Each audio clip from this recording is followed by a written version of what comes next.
Eh bien bonjour à tous et bienvenue sur ce JT tactique du vendredi 16 septembre. Donc un JT tactique pour cette rentrée qui va se passer ici à l'atelier. Donc je vais partager avec vous quelques petites informations. Je commence tout de suite par vous présenter une nouveauté. Voici le Gentleman Gym de chez Emerson. Une ligne très épurée. Un couteau plutôt élégant, d'où son nom. Le Gentleman Gym. On fait un petit tour ensemble pour le cahier des charges. 154 cm pour la lame. Finition Stonewash. Système Wave, propre à Emerson. Sumstud ouverture droitier-gaucher. Système de verrouillage Liner Lock. Manche plaque G10 texturée. Clip ceinture revêtement noir, une seule position possible. Et passage pour la dragonne. Donc pour tous les amateurs d'Emerson, on peut retrouver forcément des caractéristiques des lignes de couteau Emerson. Mais comme vous pouvez voir, on a un couteau avec des lignes beaucoup plus écrasées, beaucoup plus affinées. Ça n'empêche pas d'avoir une excellente prise en main, un couteau plutôt léger et agréable. Je dirais une ligne un peu plus passe-partout. Moi j'ai vraiment craqué.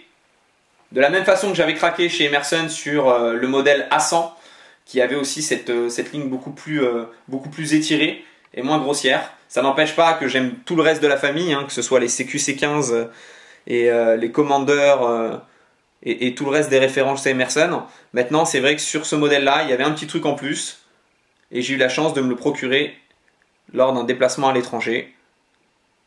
Un petit cadeau qui m'a été fait. Donc au passage, un grand merci. Donc voilà pour ce modèle Gentleman Gym que vous aurez peut-être un petit peu de mal à trouver en France, mais en cherchant un peu sur le net, sur certains dealers à l'étranger, vous pourrez normalement vous le procurer plutôt facilement et avoir peut-être avec les armureries près de chez vous s'ils ont la possibilité de se le procurer. Le Gentleman Gym. Je passe maintenant un petit peu à autre chose. Voilà. Une autre nouveauté. Un petit accessoire relativement sympa et très bien pensé de chez Mantis. Mantis Knife. Certains d'entre vous l'ont peut-être déjà acheté. Ont peut-être déjà vu les nombreuses revues qui ont été faites sur ces modèles. On a ici le modèle Cyclope, petit pendentif, qui va tout simplement se mettre autour du cou, avec une petite chaîne, type chaîne d'identité militaire, donc à la fois solide, mais qui peut être cassante. L'avantage d'être cassante, c'est que ça va éviter tous ces systèmes d'étranglement lors d'une agression. Ça va éviter d'avoir un pendentif qui va se retourner contre vous. Très simple d'utilisation et très bien pensé également. Donc, un anneau, une carcasse en aluminium, couleur noire, existe dans d'autres coloris. Vous mettez l'index à l'intérieur. Et quand vous éjectez l'anneau du support, vous allez avoir une lame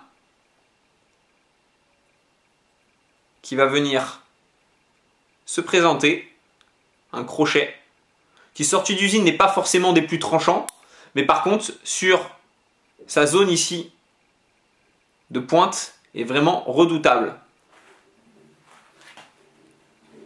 Il y a de quoi travailler. Moi j'ai craqué sur le concept vraiment pour l'originalité, équipé d'un système Liner Lock qui va se situer juste là. Il peut même se laisser dans la poche de cette façon-là, comme vous pouvez voir au niveau de l'ouverture, c'est pas un souci, hein. On va pouvoir travailler. Très abordable, hein, en termes de prix.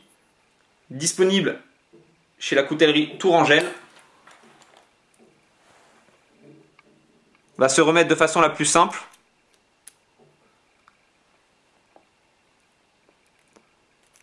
vous déverrouillez, ça se range et c'est parti. Voilà, extrêmement léger, vous ne le sentez absolument pas, donc plutôt intéressant et très bien conçu. Un petit gadget, un petit accessoire, une petite lame, vous pouvez lui donner le nom que vous voulez, un concept plutôt intéressant.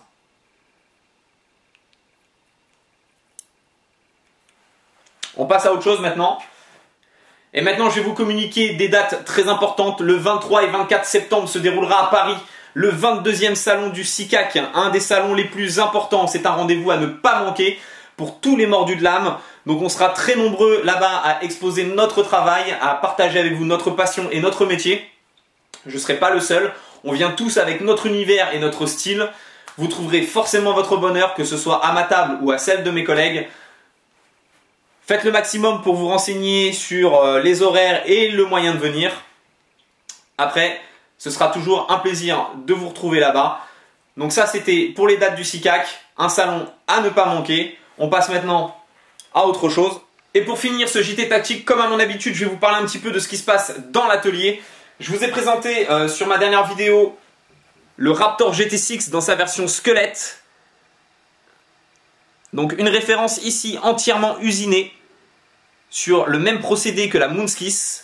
Donc à l'origine, une ligne travaillée ici à l'atelier de façon artisanale, une pièce custom que j'ai décidé de faire industrialiser, en tout cas dans cette série squelette, de façon à vous proposer la ligne du Raptor GT6. Donc on conserve l'identité du Raptor GT6, propre à la ligne, propre à mes lignes ici que je travaille à l'atelier, mais avec un cahier des charges un petit peu différent de la version d'origine. Ici par exemple, le Raptor GT6, là c'est mon modèle perso, c'est celui que j'utilise. Donc faites pas attention à l'état du couteau. Mais on a une gamme, comme vous pouvez voir, on respecte les lignes. Celui-ci est un tout petit peu plus grand, c'est le modèle d'origine. Acier D2, plaquette G10 texturée, lame sablée brossée. Il y aura des modèles custom comme ça présentés au SICAC. Mais par contre, ici je vous le propose en paracorde, manche squelette, donc une version usinée. Et forcément, vous vous en doutez, le fait que ce soit un modèle industriel beaucoup plus abordable en termes de prix, parce que le procédé de réalisation n'est pas du tout le même que la réalisation d'une pièce de façon artisanale, comme moi je peux faire ici à l'atelier. Donc, si vous êtes intéressé, n'hésitez pas à me contacter. N'hésitez pas surtout à passer au salon du SICAC. Plusieurs modèles seront présentés, plusieurs finitions et types de tressage. Ici, un tressage simple pour un grip relativement fin. Donc ça dépend aussi des prises en main, des sensations, c'est propre à chacun. Un autre type de tressage, comme vous pouvez voir, un petit peu plus bombé sur le dessus, ici customisé avec un petit skull dans le tressage. Ça lui donne une ligne vraiment sympa. D'autres tressages sont disponibles, d'autres couleurs, avec des étuis plus ou moins différents. En petit bonus, un nouveau petit skull, tête de mort vampire, présenté ici sur un tressage sur la Moonskis. Donc comme je vous disais, à la table, il y aura énormément de pièces de disponibles. Il y aura une partie industrielle, c'est-à-dire les GT6 Indus et la gamme Moonskis, que vous connaissez déjà. Il y aura bien sûr les quelques exemplaires du BBR1 qu'il me reste, donc dans une gamme que je vous invite à découvrir. Et bien sûr toute la partie custom, donc toutes les lames présentées sur les différentes vidéos que je travaille ici, que ce soit la gamme GT6, Raptor GT6, que ce soit l'Urban Raptor, toute la gamme, une partie de la gamme Qualitac, les calls et d'autres modèles encore et quelques pièces uniques. Voilà, donc ce sera un grand plaisir de vous accueillir là-bas. Voilà pour le moment ce qui se passe à l'atelier, parmi d'autres projets que je vous présenterai j'espère bientôt. Et surtout prenez soin de vous. Je vous invite comme à mon habitude aussi à consulter les liens qui sont sur mon site internet, tous les liens qui amènent sur différents supports. Continuez à regarder YouTube, je vous invite aussi à regarder toutes les autres chaînes, il y a des nouveaux sur YouTube, toujours des nouvelles revues en français. Certains ont changé de chaîne, ont même annulé des chaînes pour en créer des nouvelles. C'est pourquoi pas, ça n'empêche en rien la qualité de présentation. Heureux de savoir que tu es toujours dans le coin, je sais que tu te reconnaîtras. Et puis voilà, donc Je vous dis à bientôt.